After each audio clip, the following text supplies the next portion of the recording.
But before that, let's do a quick joke. There's another political joke. Sorry about that. I'm on my political ranting soapbox here. So I'm kind of doing. It's kind of like a Greg Gutfeld intro. But it's not really because I can't do that. But that's kind of like, so it's kind of a half rant, half joke these days. So here we go. Here's my practice.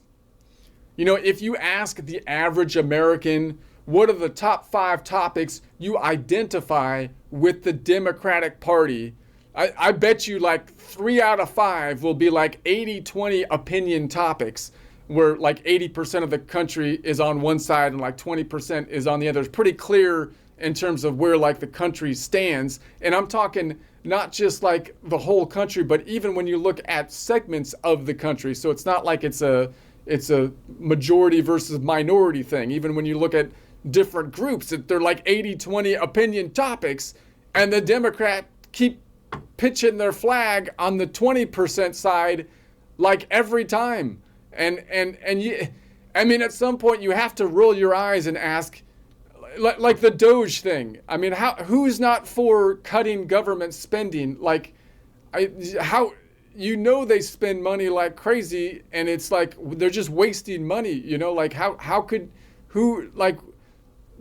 I mean, I could see if you're getting, but anyway, I don't get it. So and anyway, and you have to like roll your eyes and ask, I mean, is this really the valley the Democratic Party is ready to die on?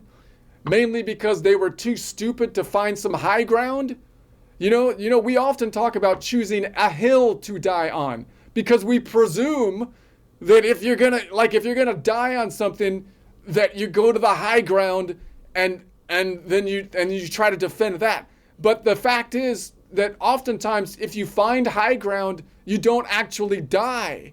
You go to the high ground to defend the high ground, because it's easier to defend because it's the high ground. It totally works metaphorically too, I mean, honestly, the Democrats should try it sometime. Try finding some high ground, for crying out loud.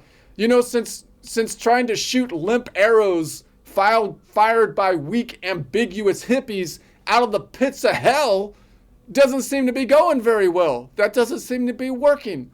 But hey, maybe if they replace the weak, ambiguous hippies with like Bernie Sanders, a 10,000-year-old communist, ready and waiting to plunge the economy back into the dark ages, that'll improve things. That seems to be their plan. Honestly, these crazy policies result in the Democratic Party.